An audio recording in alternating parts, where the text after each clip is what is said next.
Everybody's here?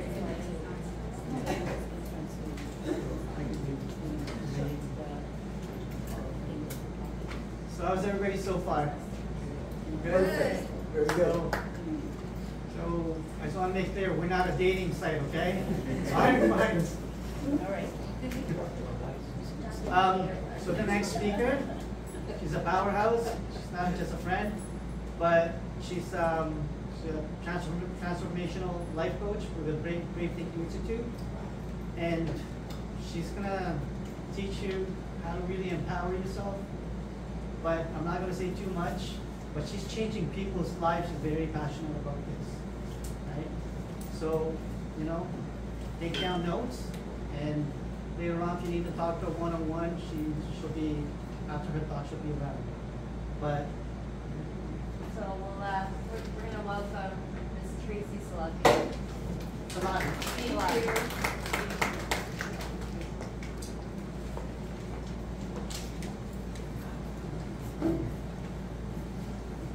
So Leanne, I'm just actually going to do a little exercise. It's called Emotional Freedom Technique. Has anyone ever done it? EFT? Yes? No. It's tapping on meridians in your body. So it's one of the tools I use. Yes, everybody. Cool. Most people here have. But anyways, for those of you that do not know me, my name is Tracey Celotti, and I'm a transformational life coach. I'm also a mother of 4 beautiful kids, Bianca, Vanessa, Matthew, and Sienna, and I'm a recovered addict. So I'm a recovered of bulimia, food addict, and binging. And so my story starts, I grew up on a farm, beautiful farm, and we had lots of animals, and we all had to work really hard, and my mom was probably one of the hardest working women I've ever met in my life. She's a strong Dutch woman. She was born in Holland. And my dad he drove a truck, big trucks, and so we were all athletes, me and my brother and sister. And what you don't know is that my father was an alcoholic. And whenever my father drank, he drank to extreme. And when he drank to extreme, I was scared for my life. And I did many things. I would hide underneath the bed. We would run out into cornfields. We would actually drive away into hotels, leave for a few days, but we always went back. My mom always went back with us. And so that was learned, right? And so by the time I was 15, I was looking for a way out. I just needed relief somehow, some way. And my drug of choice, I tried alcohol. When I drank, I got drunk. When I tried cocaine, acid, like all different types of drugs. But I knew one thing. I knew that if I did these drugs, I knew that I was going to die, and real quick, because that was my personality. My personality was I did everything to an extreme. And so the thing that I knew that wasn't going to kill me immediately was food. So that was I actually learned it from a friend. One day she came over and we all ordered pizza, and I seen her escape into the washroom, and she vomited it out, and I'm like, there's oh my God, I can eat whatever I want and vomit it up. So that was what I did, and that led me down a path, oh my God, of complete insanity, as you can only imagine, right? Yeah, so I did it right into college, and that's where I hit my first rock bottom, and I sought out psychiatrists, hypnotherapists, like I wanted help, I was desperate, and I started to read about it. And I remember coming to my mom one day, and I said to her, I think I gave her this article on bulimia, and I said, I think I have this.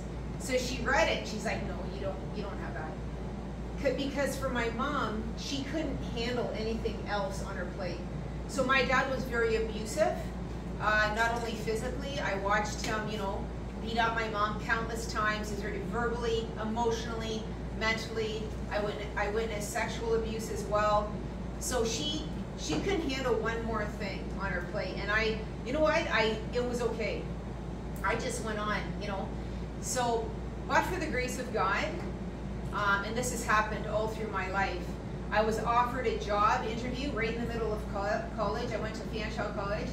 My uncle called me and said, I have an interview. Would you like to go in Toronto? It was one of the biggest construction companies in Canada.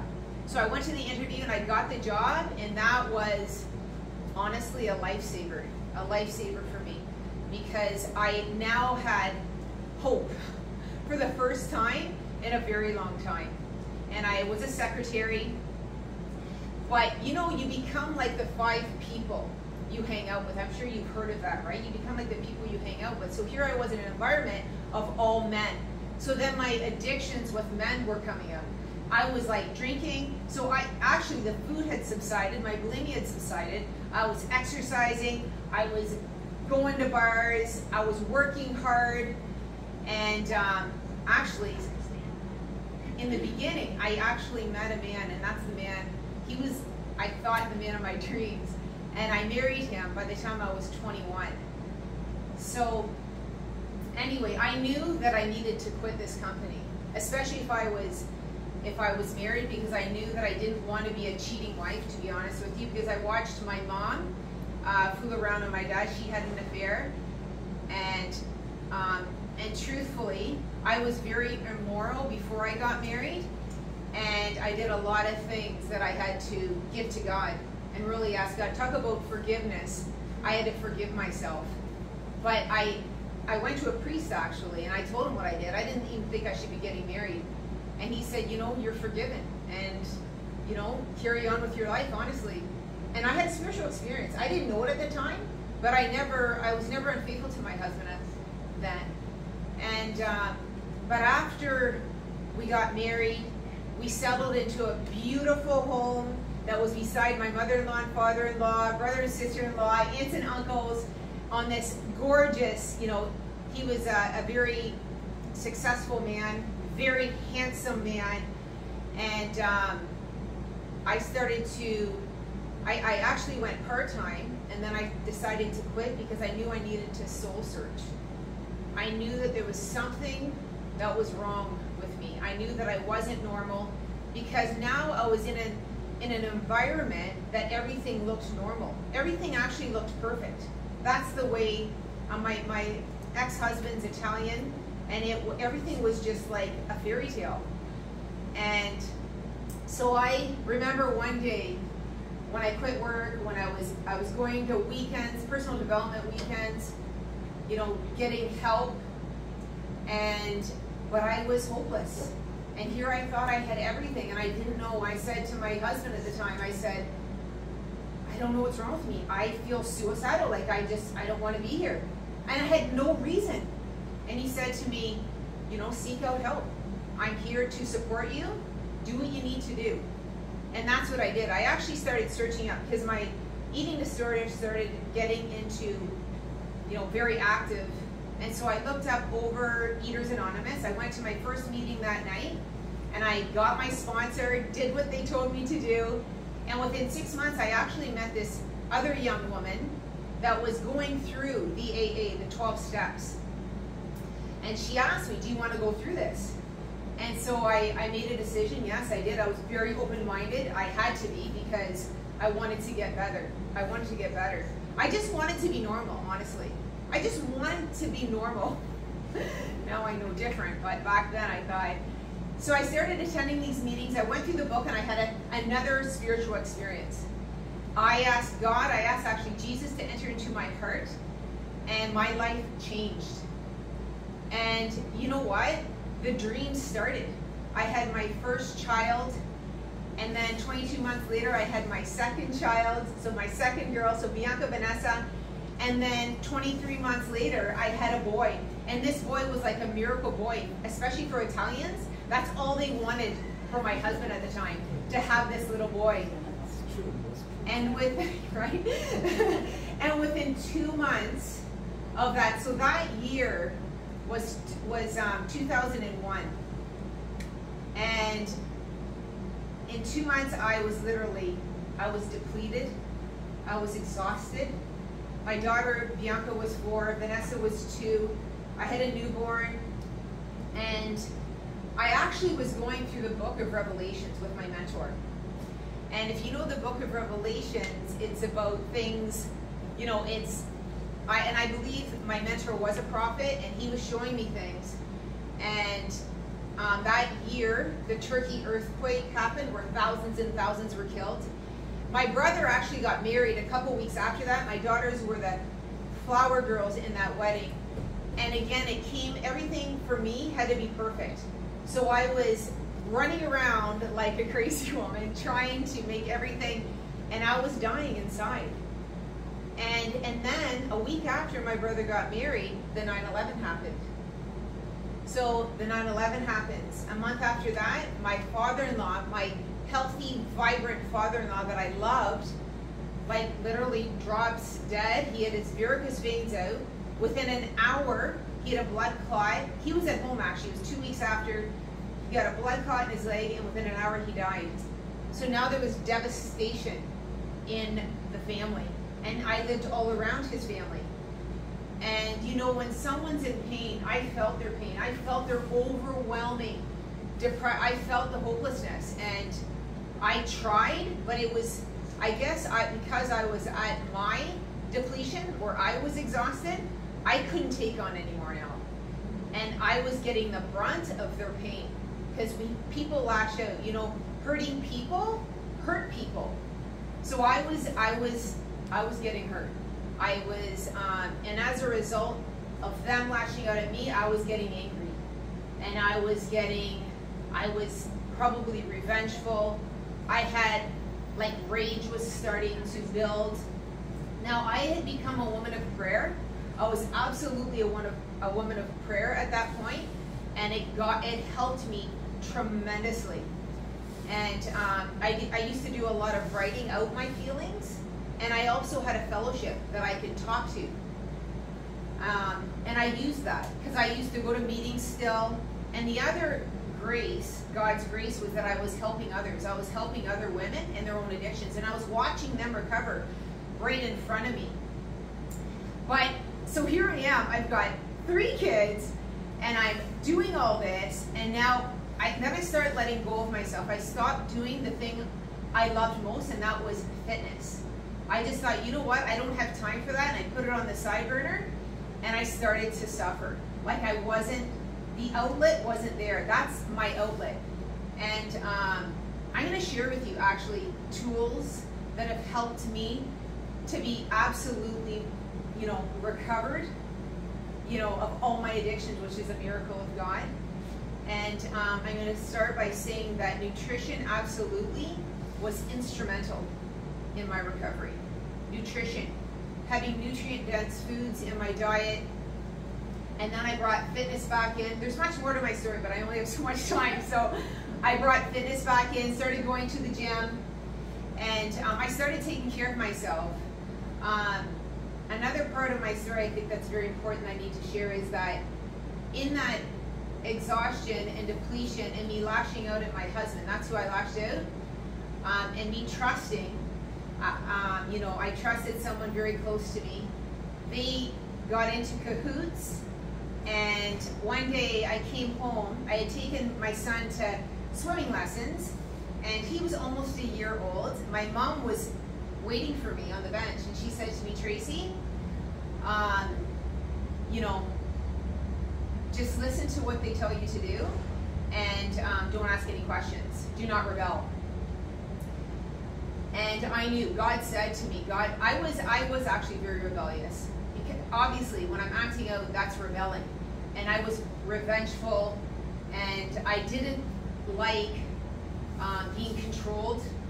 And I actually went to a doctor at some point. He misdiagnosed me, and my husband believed the diagnosis.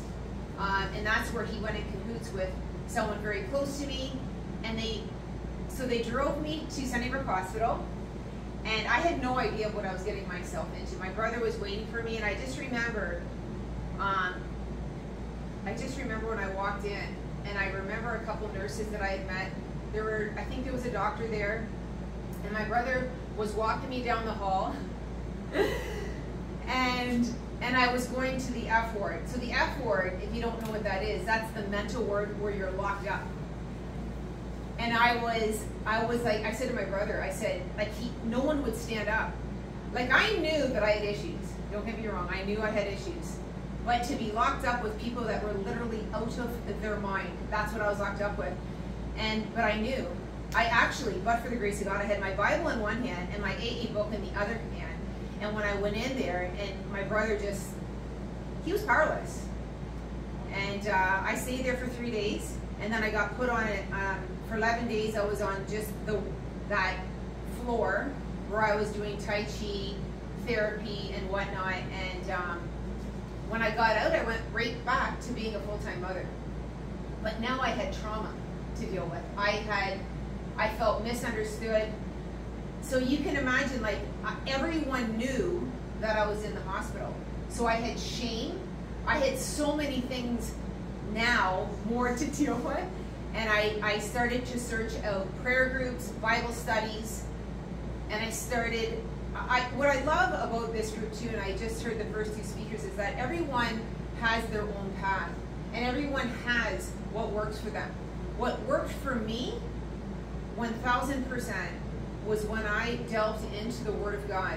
When I opened my Bible, I started to study the Bible. I was around people that loved God, and I was around people that were on a deep spiritual Christian journey, and that resonated with me.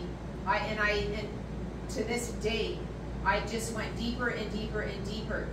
But along with this, of course, as I said, nutrition, fitness, and then I hired coaches, and I've spent a lot of money investing into myself. As John said, I'm with the Brave Thinking Institute. I've done a Spiritual Junkie Masterclass 8-week course with Gabrielle Bernstein. I've worked with Tony Robbins coaches. I've worked with a lot of coaches. So, and during COVID, I actually created my own 12-week program. So I have my Dream Builder program, and I have my own 12-week program. And I've taken many clients through this program that have had absolute transformation in their life. So a lot of other things that I do is breath work on a daily basis. I meditate every single day. I do a lot of biohacking the body. I go out into nature every day with my dog, and I go into so much gratitude. I write out every day what I'm grateful for. When I come downstairs, when I wake up, I'm usually on a prayer line at 6 a.m., actually 5 days at 7 a.m., and I just start writing what I'm grateful for. Because when you're grateful, it raises your vibration and your frequency. So I want to start my day like that. I want to set my day up for success. And then I go out for my walk. I do infrared sauna. So I really believe in hot therapy. I do cold plunges. And I've recovered. And I'm helping so many people. I feel so very blessed. I want to thank you all today for being here, just listening. I'm here to serve. And if I helped one person today, then I'm grateful. So I'm gonna teach you now this EFT. It's tapping on meridians. It's like acupuncture and acupressure, and it's a training to change bad habits. So if any of you have any habit, how many has bad habits in their life? Right? Who wants to change those? Because our bad habits keep us playing small. There are excuses, right? And so we want to change that. So this is actually the number one, they say, it's like a habit interrupt. So whenever you've got a bad habit, you've got to exchange that for a positive habit. As I've told you, I have so many things that I do in my day, right? The way I start my day. I had to replace my bad habits with good habits. So this gets to the root cause of what's underneath the pattern in the first place.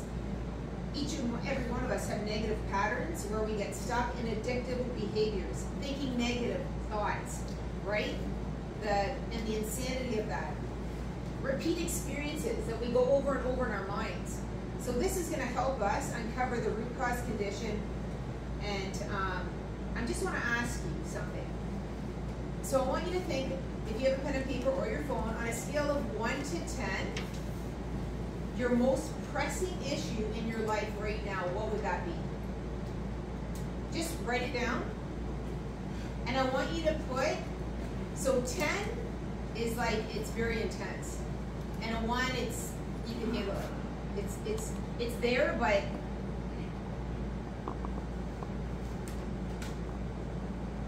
so you get breakthrough. When you do this on a regular basis, you know, preferably daily, you get a breakthrough by doing this kind of behavior.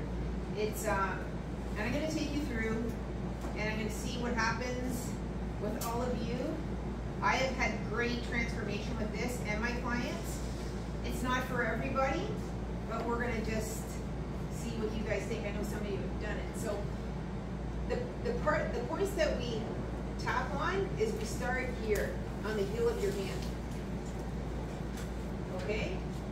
And then we go to the top of the head. Actually, sorry.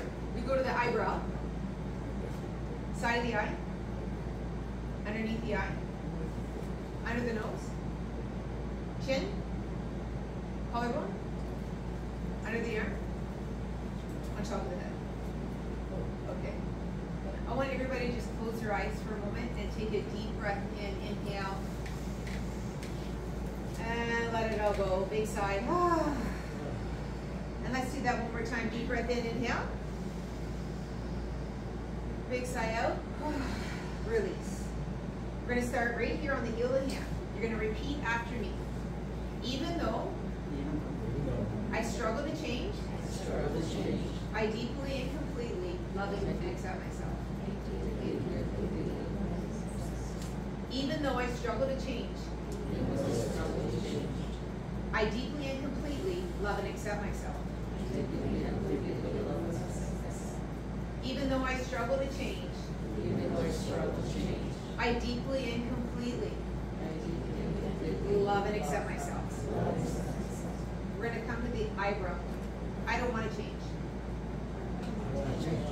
Side of the eye. I keep trying to make this change, but I fall off. Under the eye. I get momentum and I fall off. Under the nose. I feel bad about myself for falling off track. Chin. I feel like a failure. And I struggle to change. Under the arm. I struggle to change. On top of the head.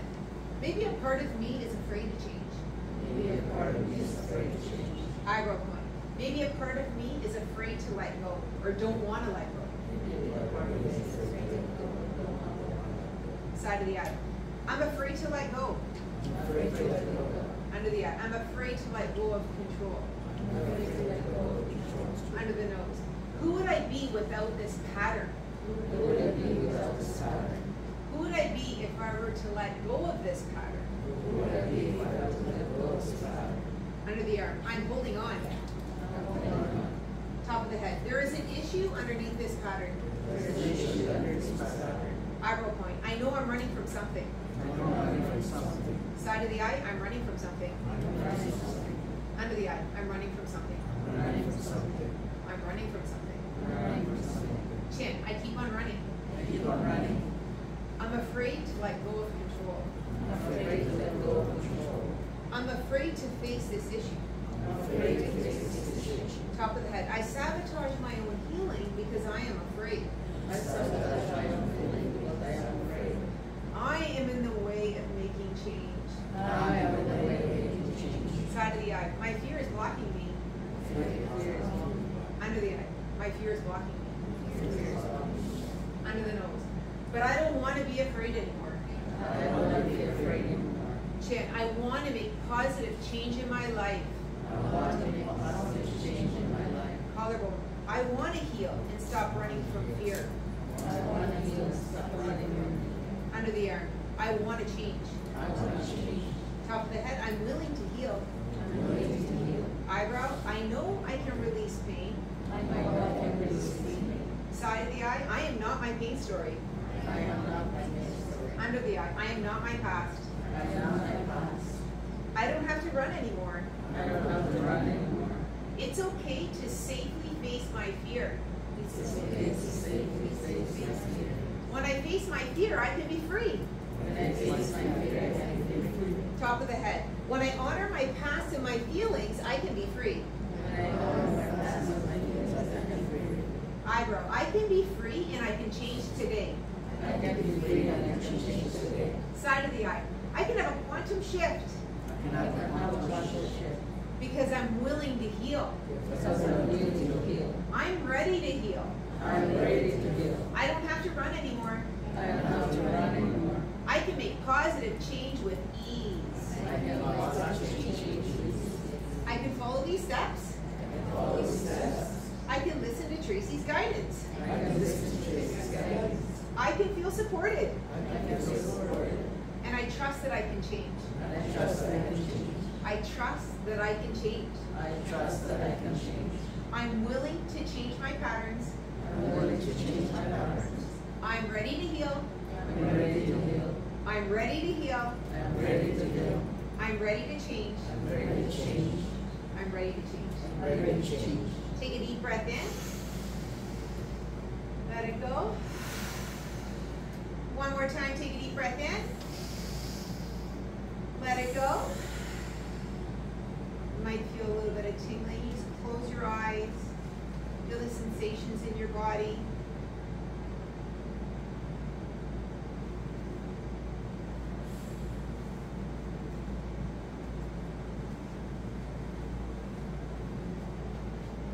And I just want you to think now, with that most pressing issue, how does it feel if I'm struggling to change? Do you feel maybe you went from a 10 to a 9 or a 10 to a 5, would even be great? I want you to celebrate the feelings that have come up for you. If you went from a 10 to a 9, that's perfect. You just got to keep on tapping. It's something that you do on a daily basis if you feel that it resonates with you. This is a miraculous tool that creates radical change in your being very, very quickly, and it heals that disturbance in your energy. And as you begin to heal that energetic disturbance, you can actually move forward with more ease and more faith. So I just want you to write this down. I forgive myself, and I release who I used to be. I am new. And I want everybody to just say that right now. I forgive myself. And I release who I used to be. I am new. So for me, I want to, end this talk saying that when I learned this, it helped me tremendously in different areas of my life that I didn't speak about today, but it really helped me with my feelings and emotions.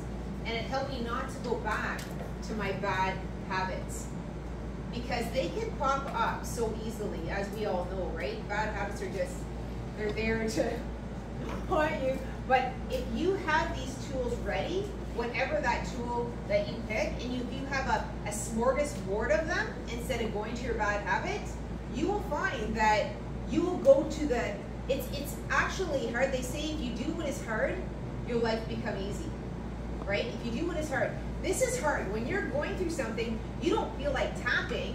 You feel like reacting, or you feel like eating, or you feel like doing something that's not so healthy. But if you do the hard and you keep doing it over and over again, that hard will become easy. It's like any habit, even with your thoughts, negative thoughts. I had to literally rewire my brain. A part of my journey also was decreeing and declaring over my life. I do that every single day. When I'm out in the forest, I declare and decree over my life. I affirm myself. And I have literally things all over my home to remind myself. A lot of positive.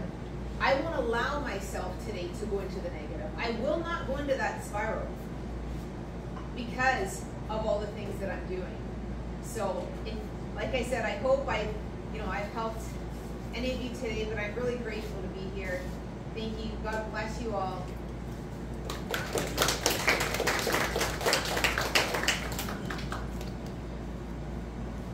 All right. Is there Q&A or? Got a couple minutes, like 2 minutes, if anybody wants to ask a question. If not, we'll proceed. for the EFT, so how do you sorry, trying to articulate myself. How do you, like you were saying, like all of the promises have to do with more tapping. So EFT, I'm assuming that is there a guide to it, or is there some sort of book that can help us help? Yeah, so if you just go on YouTube, there's many YouTubers that do this EFT. Look up tapping or emotional freedom technique, and there's so many. I've heard of it So before. do you know Gabrielle Bernstein? Look her up, she's excellent. But there's many of them. Once you type it in, there are a lot of teachers that do this. Sorry, who was that? Gabrielle Bernstein is excellent. Nick Ortner. Is it Nick Ortner? Look up Nick Ortner. He and his sister, yeah, they're phenomenal. And they do summits on tapping. Nick Ortner. Ortner. Yeah.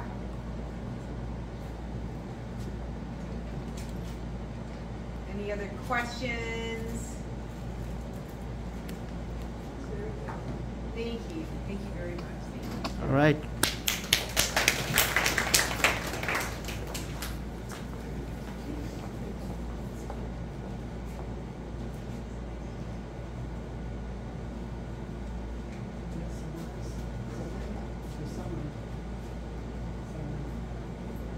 Okay, so I just want to thank Tracey for that speech. It was really cool. The EFT is really amazing. So I don't know if there's any other techniques that you enjoyed, Tracey.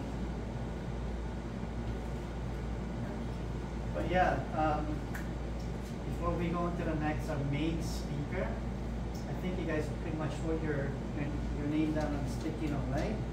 And then you can give it to Julie, because she's going to pick one later on after our main speaker. And for the couple of prizes that we have, you know, you can pass it around at the back, and Julie will grab it. She'll pick it up later on. But I'm excited to introduce our next speaker, because he's been a friend of mine. We've worked together for the last many, many years. This person I'm introducing to you, he's not just a Buddhist monk, but he's creating such a global movement, bringing everyone together. It's not about his Buddhist philosophy, it's about being kind to one another, right? He's been featured on CBC, CNN, teaching a lot of first responders about mindfulness, meditation, how to de-stress. If you ever come to his Buddhist temple on Contra in Mississauga, there's like 100 people. 100 people. So it just shows to tell you that people are not just open, but there's a lot of people struggling. So this person's, you know, she's one of my good friends, but you know, he's out here to talk about his mission and vision. Anything else you want to say? Karen, you come to meditation every week. Yeah, I enjoy it. I enjoy it every Wednesday. There's always great topics. So this will be, you'll see how when he comes up, chat. So our very own Canadian Buddhist monk, the urban Buddhist monk, Dr. Bhante Saranapala.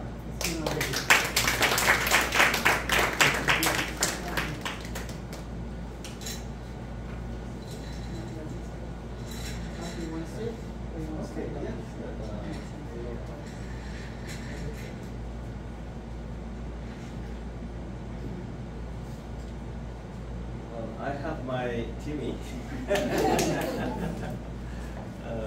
Thanks to our assistant Jenny. Wherever I go, I get this one. And I have a habit of enjoying double. Like I normally don't try this at the temple, but every time I go out, and all my friends just know that I love to try double, and whenever I go out. So it, I think, gives me energy, but I don't want to hold it, you know. in fact, I developed my global movement after a session in Oshawa, when I did a mindfulness sessions for a group of accountants at an accounting firm. So my friend Michael told me, Bhante, let's try visiting our mutual friend, Mr. Timothy Horton. Is there one nearby? So I said, yeah, there's one. So we went there. So he doesn't like to enjoy coffee or tea while driving. He wants to just go there, sit down and enjoy. So as we were enjoying Timmy, and he said, Bhante, I have been going with you for many years now. You are speaking to different audiences, different groups of people of all ages, people from all backgrounds. And whatever you're teaching, I see people really connecting with your message. And you're talking about kindness, mindfulness, and all the good things. And so these are great things. And then I said, Michael, why don't we call Canada a mindful and kind nation? And then he said, that's a great idea. So on the way back to our center, I called our assistant Jenny. Jenny came to register that name, Canada, a mindful and kind nation.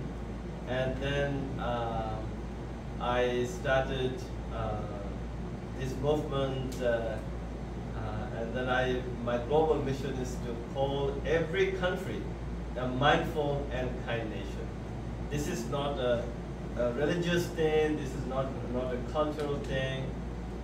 For me, I really love people. I want people to live happily, peacefully. No matter what you do, where you live, if you're a Christian, or Catholic, or Jew, or Muslim, or Hindu, Buddhist, that is, your own personal practice. After all, we all are human beings.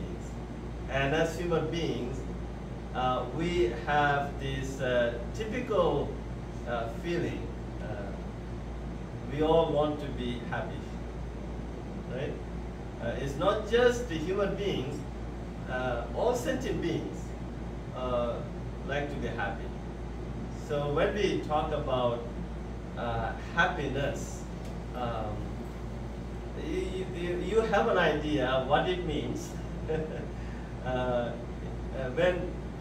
Since I received my academic training in the textual studies, especially in the East, I read the original text, in Pali and Sanskrit, and I just want to know the original meaning of the practice. So when we talk about happiness, now this Sanskrit and Pali word is called sukha, S-U-K-H-A, sukha. And the opposite of sukha is called dukkha. You have heard about that word, no? Dukkha, D-U-K-K-H-A, dukkha. Now what does it mean? What is this dukkha? Of course, dukkha has been translated into English as suffering. And I think the English word suffering kind of gives a negative feeling. Nobody wants to suffer. Right? Nobody wants to suffer. So people don't like this word suffering, and people run away from it. If they're suffering, they run away from it. So, but although English word for dukkha is suffering, but Sanskrit, Pali word dukkha has a different meaning. So this is what we want to understand. So duk means difficult. Okay? Difficult. And ka means to bear, to handle, or to do. So what is dukkha? Again, do means difficult, and ka means to handle, to bear, to do. So what is dukkha? Difficult to handle. Difficult to handle, difficult to bear, difficult to do. So now, next question is, what is so difficult to handle physically, mentally, emotionally? So you can reflect on this, you can think about this. What is so difficult? Like, forget about me as a Buddhist monk. Forget about me coming from Asia. Like you as a human being, living in the West, in a beautiful, the most peaceful country in the world, Canada. Like, as a Canadian, or as a citizen of this country, now you reflect on this, what is so difficult for me to handle emotionally? So if I ask you this question, what is so difficult to handle emotionally? Maybe you can come up with a lot of things, right? I think the most difficult thing to handle emotionally is not getting what you want is really painful.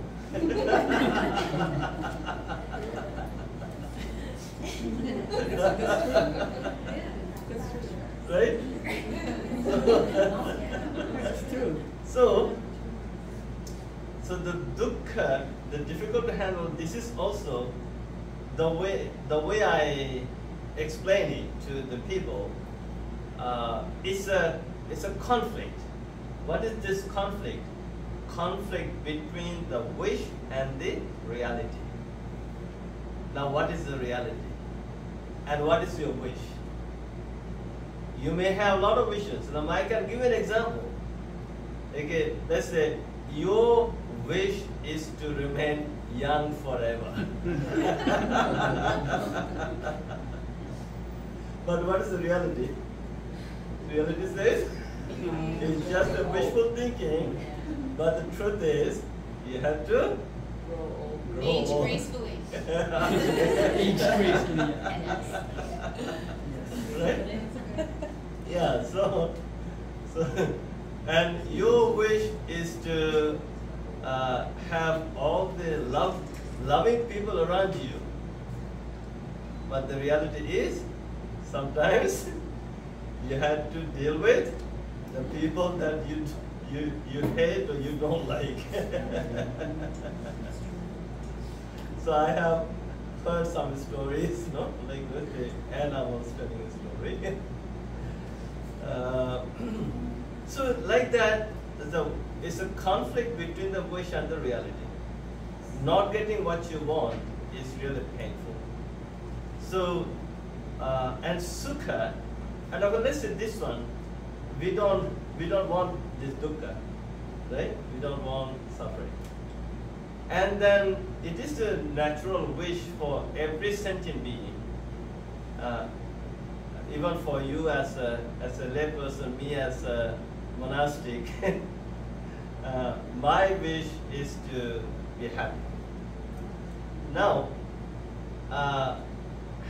this word sukha is again coming from two words. So su means easy, right? Su means easy, and ka means to do, to handle, to bear. So what is sukha?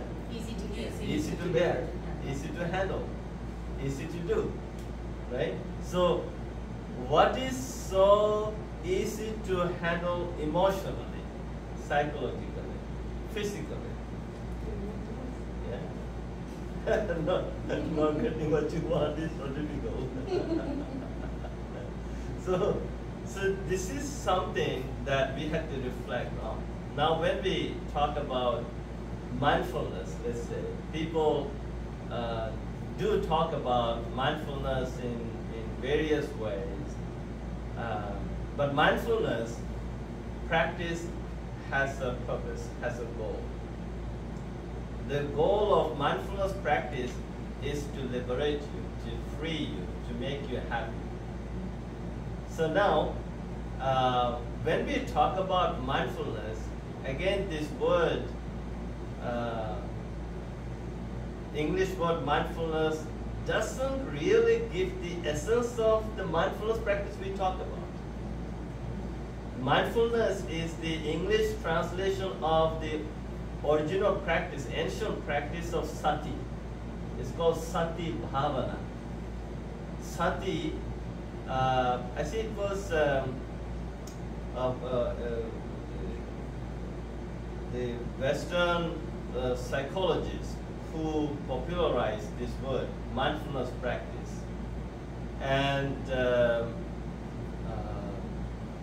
but the ancient word sati has the meaning, is coming from the noun. If you make it noun, it is memory. Sati in Pali, smruti in Sanskrit means memory.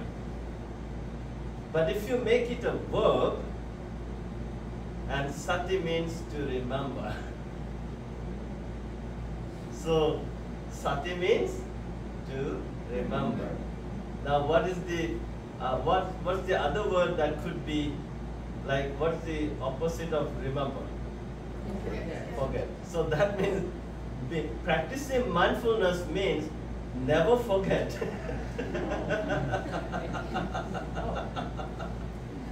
Always remember. Okay? So now, what do you remember? So I can tell you a story, okay? I'm a storyteller, by the way. I have a lot of stories. My book is coming up. I'm not going to reveal the name of the book. It's a secret. It's in the final stage. Cover design is done, is approved. Back design is done, is approved. And now is the book, the pages, putting it nicely, so that it will go to printing by end of June or July. So anyway, we will do a book launching in September, end of September. So this is story. Now I know Julie was talking about monkey, right? Okay. Now this is the story about the monkey. Now there was a group of monkeys living on a tree in the forest. So at that region, this is in the Himalaya region, let's say. In the Himalaya regions, there are certain areas where human beings cannot live. Okay? Even the animals cannot live there. There are some regions where only animals can live. And there is a region where both humans and the animals can live. So in that region, there is this hunter who is going to hunt for monkeys. You know, sometimes in Asia, monkey meat is a great delight, right? There are people who eat monkeys. So this hunter wanted to catch a monkey. So he had this trap, and it is a tar trap. And so this hunter went to that region where monkeys are living, and he put this trap nicely. And it was a sunny day, like today. And when the sun rays fall onto the trap, it seems very shiny. So monkeys on the trees watching this hunter putting the trap. And then, of course, this trap started shining. And there was one monkey who couldn't resist this, and he started coming down from the tree to go there. Other monkeys said, "Hey buddy, don't go." Don't go there. And of course, monkeys are monkeys. Sometimes, who cares? I'm going to go there anyways. So he didn't listen. And he went there. Let's say this is the tar trap, okay? And he's curious. Now he touched with his right hand. Now, right hand got stuck. He's trying to remove, but he cannot. Now he wanted to remove the right hand by using the force of the left hand. Then he put the left hand there. Then what happened? Left hand also got stuck. Now he's starting panicking. What's going on? I cannot remove my hands. Now to remove both hands, he used the force of the right foot.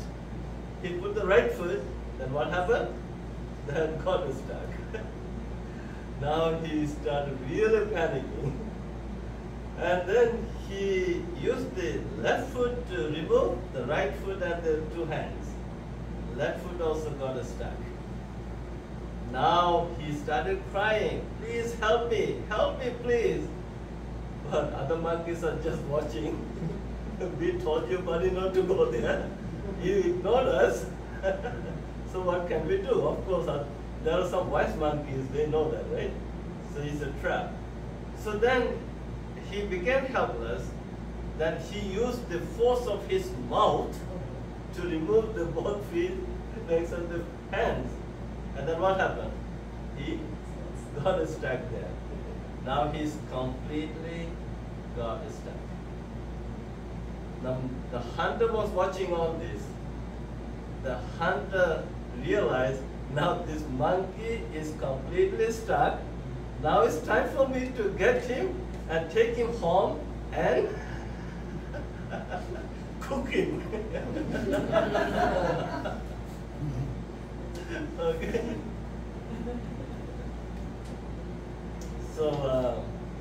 So the story ends there. Okay, that's the end of the story. So now, who is this hunter? Now, who is this monkey? What are these hands and legs and mouth getting stuck? Let's say monkey, us. Okay, we are the monkeys anyways. And then we have two eyes, right? 2 ears, nose, tongue, body. So we are getting stuck everywhere. Whatever we see through the eyes, we get stuck there. Whatever we hear through the ears, we get stuck there. Whatever we smell through the nose, we get stuck there. Whatever we taste through the tongue, we get stuck there. Whatever we think or feel through the body, we get stuck there. So when we get stuck in all these ways, what kind of life are we having? A human experience Human experience? Yeah, based human on our senses. Yeah, senses, and human experience of big suffering. And it's very difficult to handle that. So you're done. Paralysis. Huh? Paralysis. Yeah, paralysis, yeah. So we practice meditation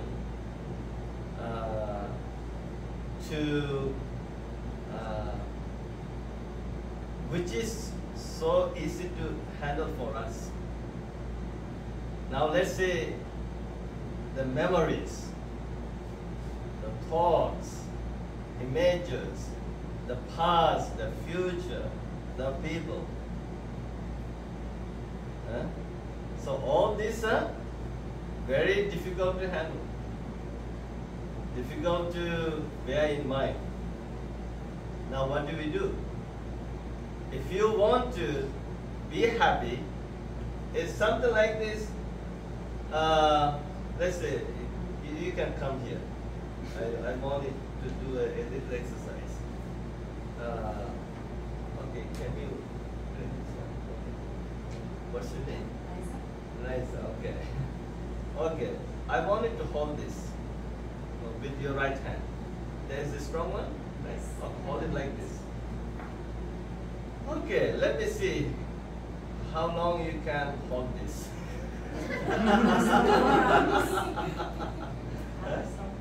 Okay, very good. Oh, that's a good news. Okay, that's very good news. Yeah. Okay, very good.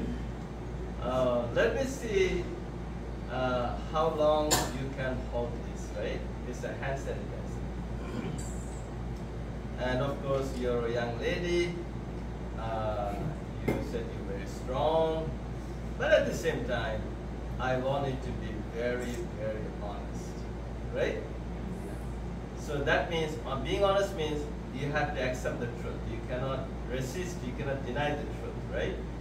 So holding this bottle of hand sanitizer, I'm very positive. Now you're feeling something here, right? The kind of little pain is not yet. Wow, he's very strong. Okay, let's see. Okay, so now I'm very positive.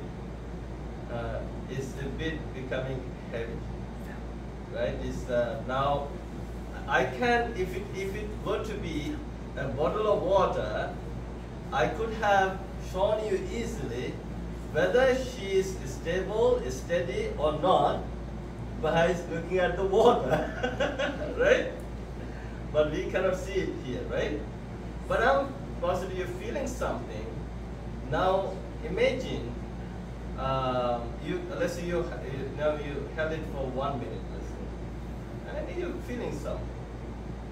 But if you keep holding this bottle for 1 hour all day, and what will happen to your strong, healthy right hand? It will, okay, that's wonderful. It will get weaker. Now you're becoming weak, right? Physically and also emotionally, you're getting drained by that, right? Now imagine you keep holding like that for 1 week. What will happen to your healthy hand? You'll be stuck because your muscles will be basically contracted and it's Yeah. going to be like that. Yeah, so a lot of pains. It will create a lot of pains. Now you have to be mindful.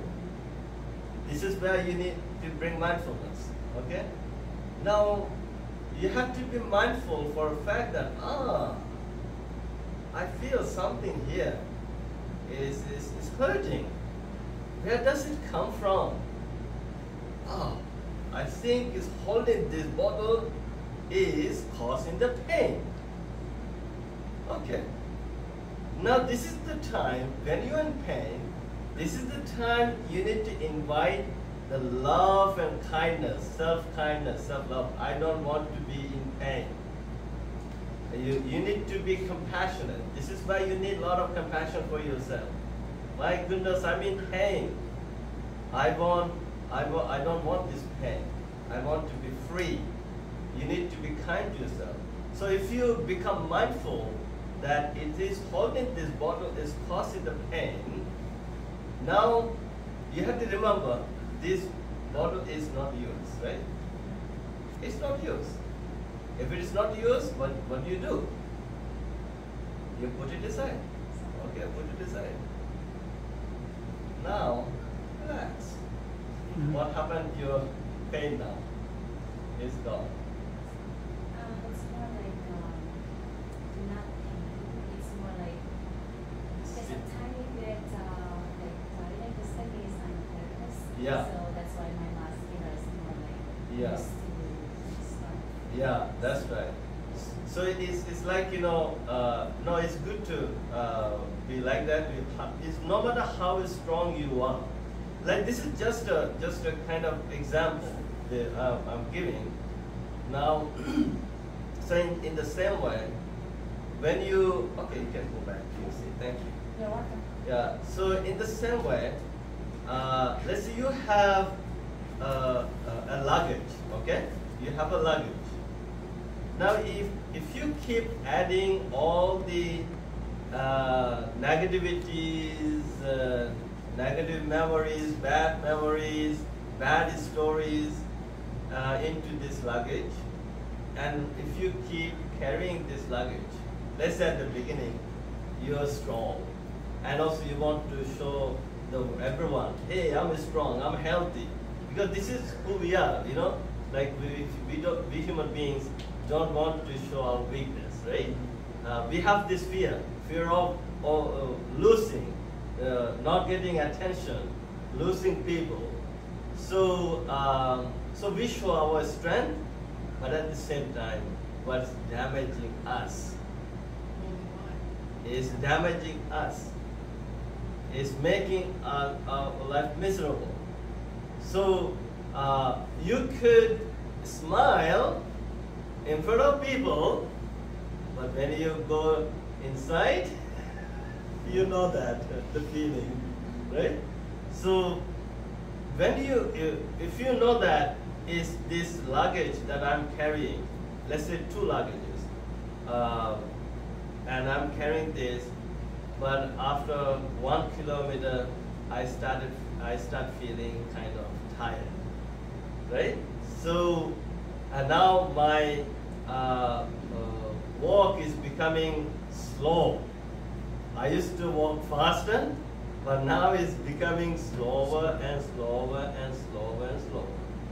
And if you, because of your ego, because of your kind of selfishness, you know, and if you keep going with this, carrying these 2 luggages full of burdens, there will come a moment you're going to physically and emotionally collapse.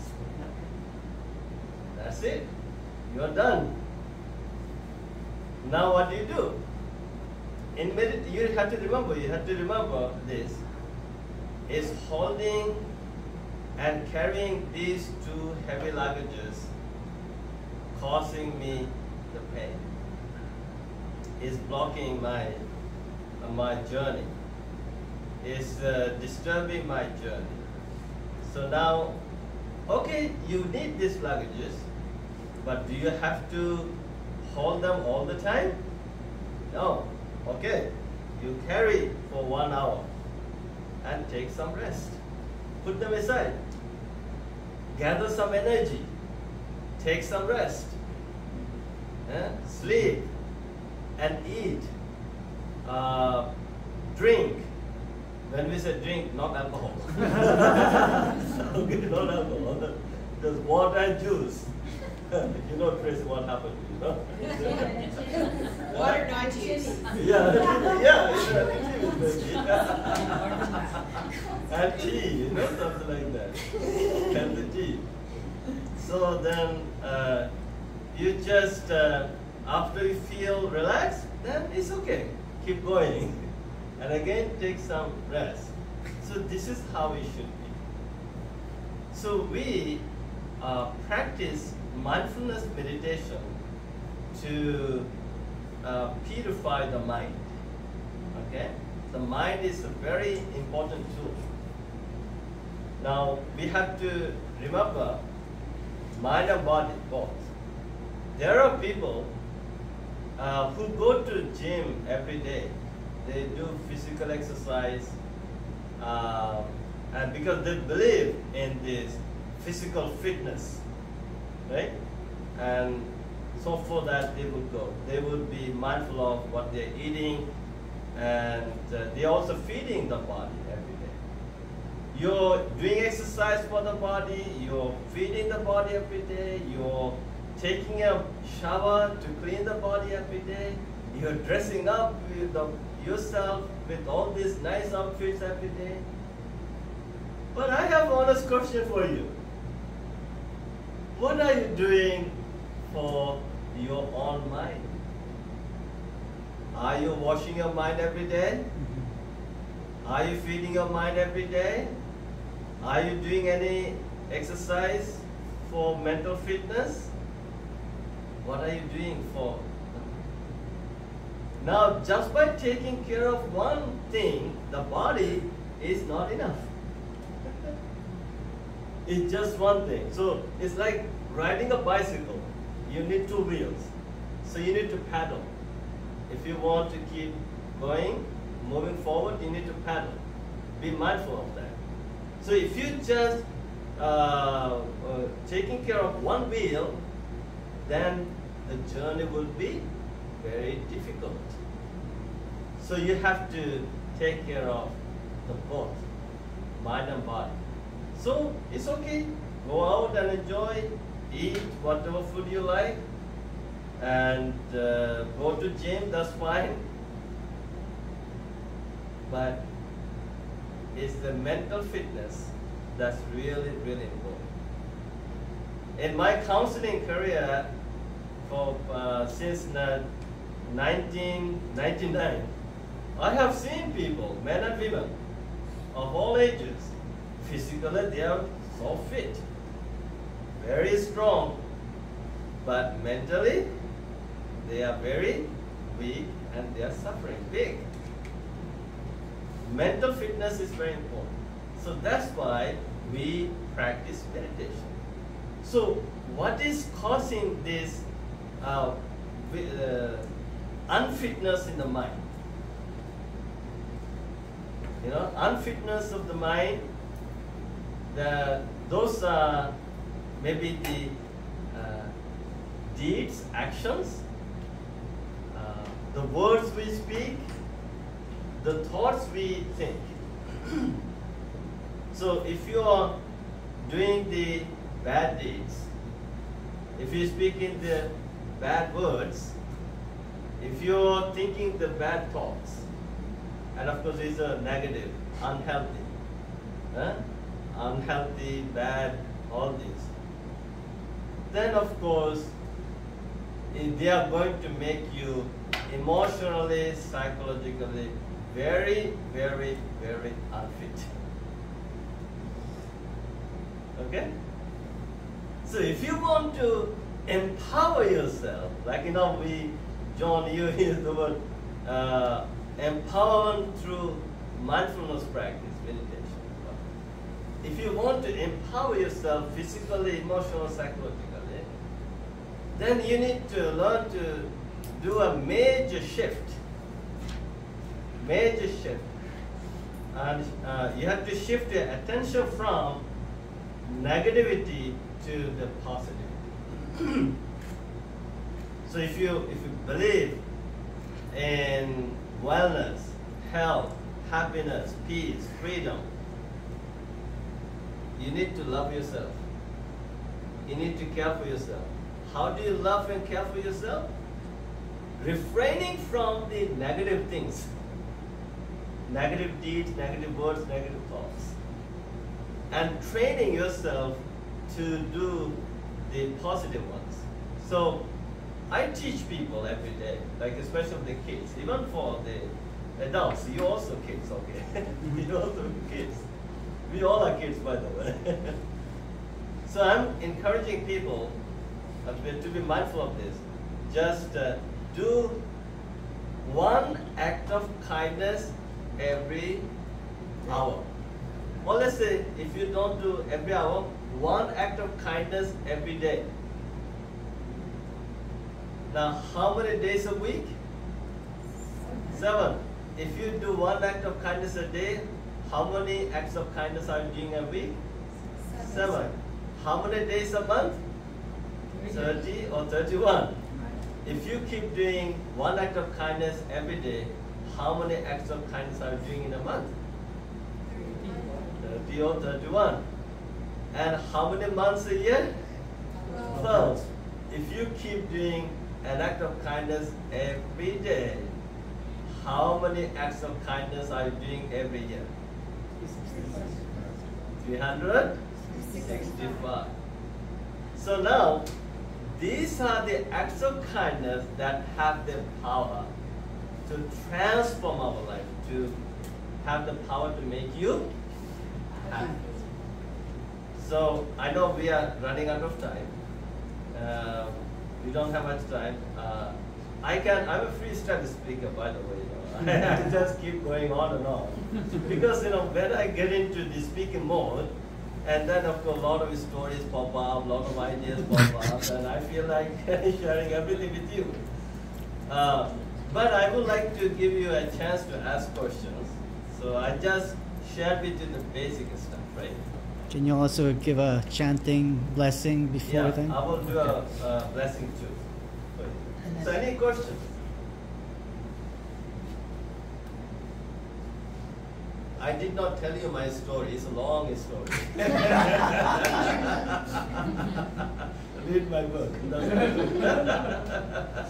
have a question. Yeah. How do you deal with difficult people? How do you deal with difficult Like, people? yeah, let's say you work somewhere and you have difficulty with someone that works there. And, by the end of the day, you go home and you're emotionally disturbed by that person. What do you do when you get home and you feel that way? Yeah, that's a good question, by the way. I can tell you my story. Okay. It was in 2000. It was in 2000. By the way. I was doing my master's degree at McMaster University. So I was staying at a basement nearby McMaster. So one morning, I was walking to the university for my morning lecture. So there was this man who was working outside. He was doing something in front of a house. And then he saw me. He got really freaked out, okay, by seeing me. And then I knew he was not happy to see me, but I kind of ignored and I kept going. And then when I was passing by, he yelled at me. He said, "What's the F you're doing here?" I said, "Sir, I'm a student of McMaster University. I'm doing my master's degree. So what is this F thing you're wearing?" I said, "Sir, I'm a Buddhist monk. This is my uniform. This is my robe." So I said, "Sir, I don't have time. I'm already late. I have to go. May you be well, happy and peaceful." I said, "What's the F you said?" I said, "May you be well, happy and peaceful." I said, "Wait a minute. I want to talk to you." I said, "Sir, I'm late. I have to go. So can you give me your phone number?" And I was thinking like, who was so nice to me now asking for my phone number. Now I was thinking, shall I give my phone number or not? Then I remembered my teacher's advice. He said, if you have good heart, if you have kindness and love for all beings in your heart, no one can harm you. So I took the risk, by the way. So I gave him the phone number, but I never thought he would call me. That day in the evening, around 6:30, I received a phone call from that man. He said, I want to come now to see you. I was kind of nervous now. At 7 p.m. is my chanting meditation time. Then I told him, "Sir, this is not a good time to come because 7 p.m. is my meditation and chanting time. Can you come in the morning at 9 o'clock? And he said yes. So he came. in the morning, and then he rang the doorbell.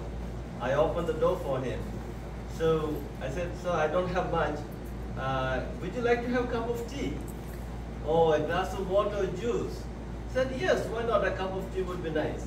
So I made a cup of tea for him, and I gave him some cookies and chocolate and whatever I had on that day. And then, we sat down. The man who came to talk to me for just half an hour ended up talking to me for more than 3 hours. Now what happened? He said, "I was so rude to you, I was so nasty to you, despite that you wished me well. May you be well, happy and peaceful." And then that what made me to come here to talk to you. Then of course I told him who I was, why I lived my life like this. And when he really got to know my story, he felt really guilty. And then I invited him to come to one of my Wednesday sessions. And then in Wednesday, there are a lot of people, and all kinds of people. And then he saw how people respect me after meditation.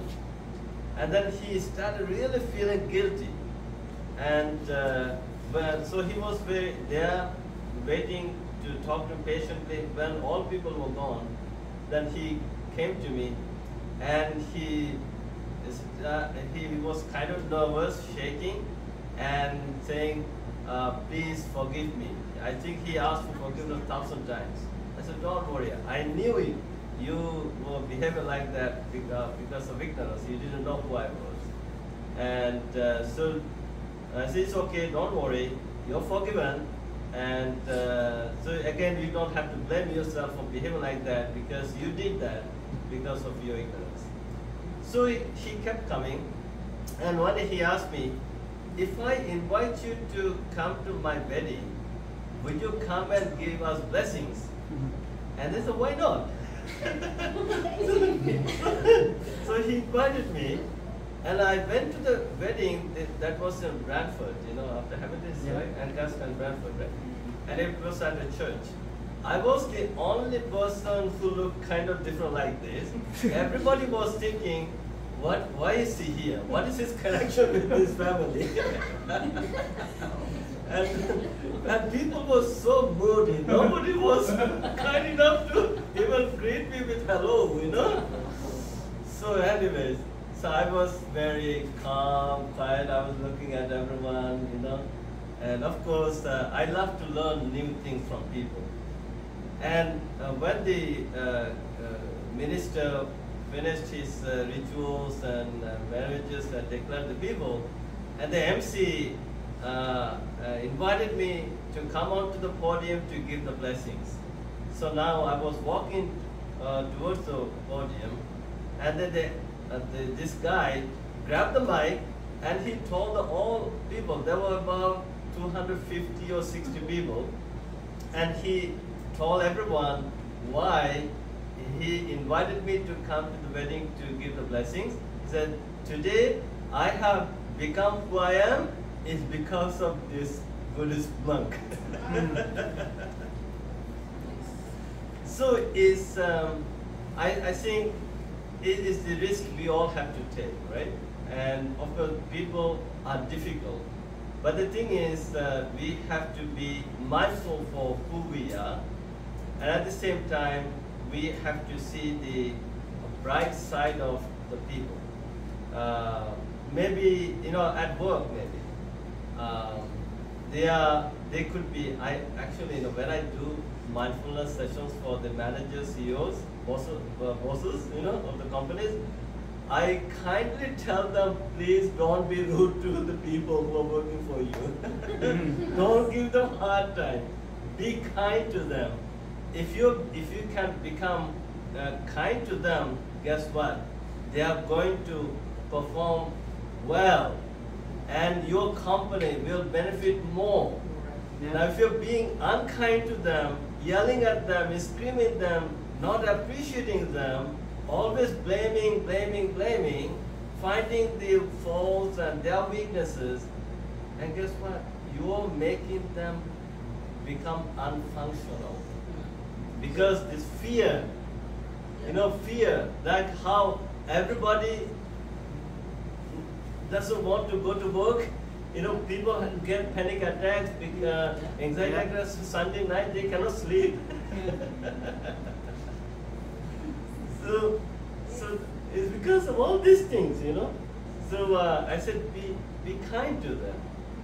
So again, if the boss, let's say somebody, your manager is being unkind to you, but then you have to see, though he or she is being unkind to me, but this is the company giving me a monthly salary that helps me to pay mortgage, pay bills, buy food for my family, right, for myself.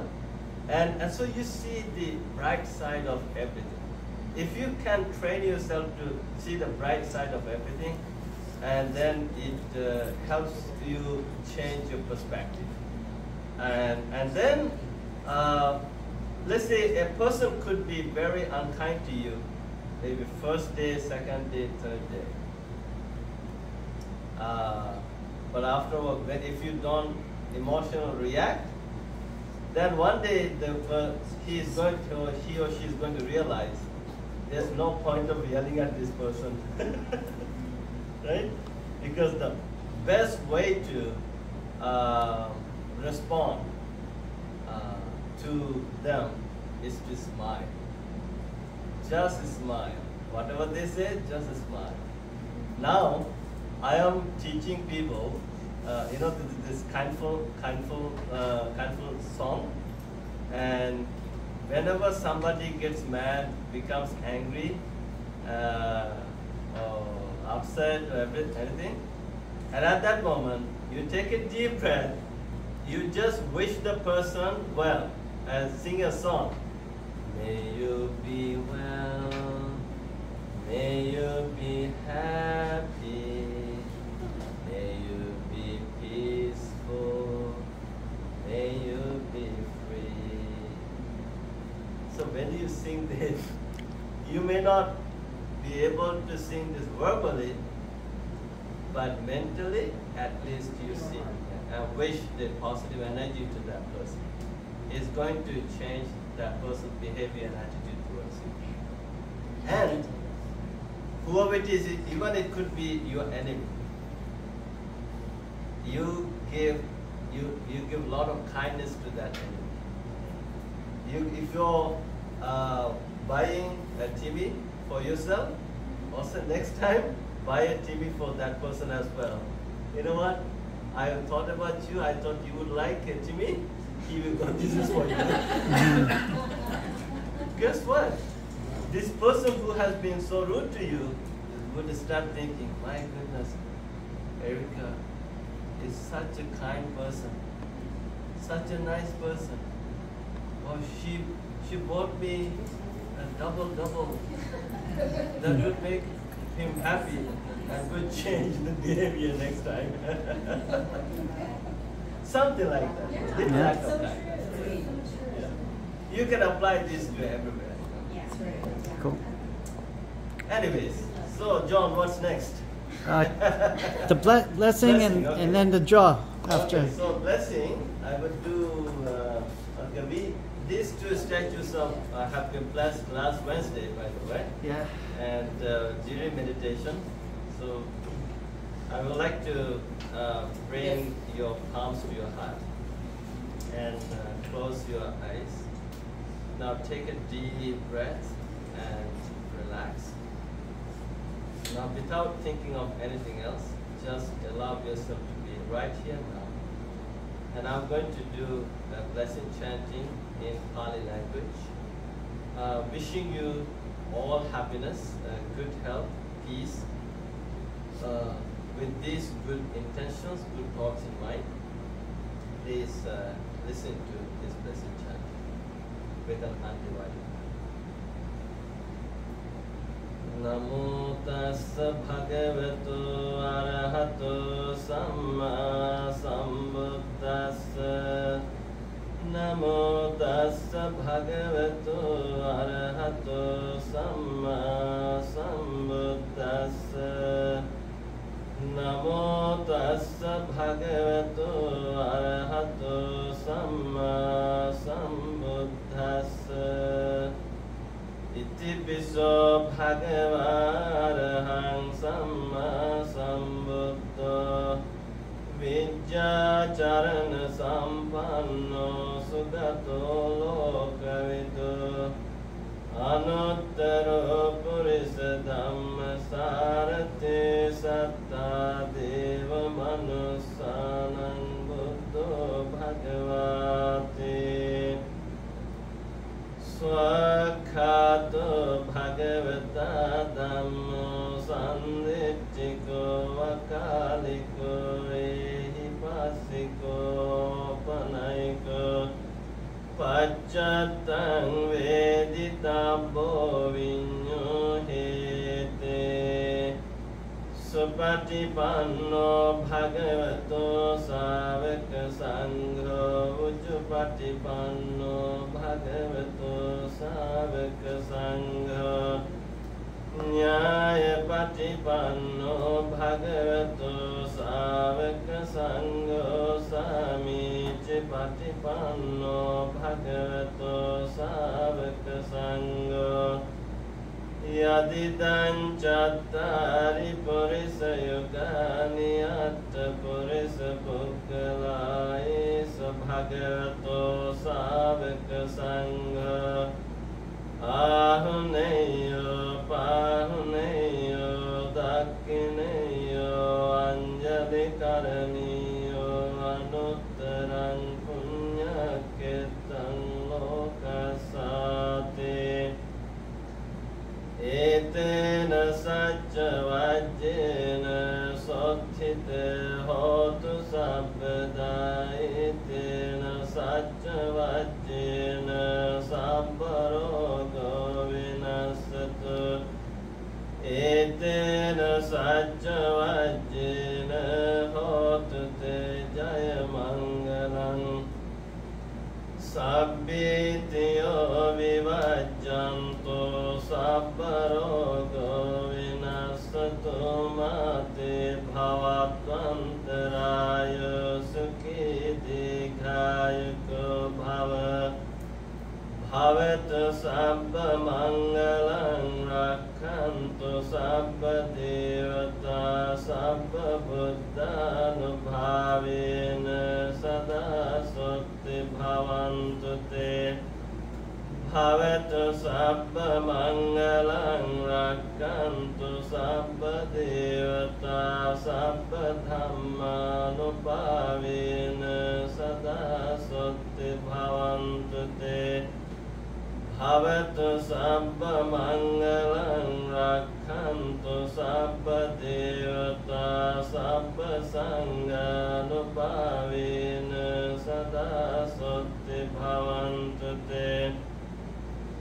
Dukkha patta ca nidukkha bhaya patta ca nibbhaya soka patta ca nisoka hontu sabbe pipanino. Sabbe buddha bala patta paccekanang ca yang balang arahantanang ca tejena. Rakhang bandami sabbaso. By the grace and power of all this blessed chanting, by the grace and power of the noble triple gem, may you all be well, happy and peaceful. May you all be free from all sufferings and pains. May no harm come to you. May no difficulties come to you. May no problems come to you. Finally, may you all experience the happiness, the bliss of Nibbana. Now take a deep breath.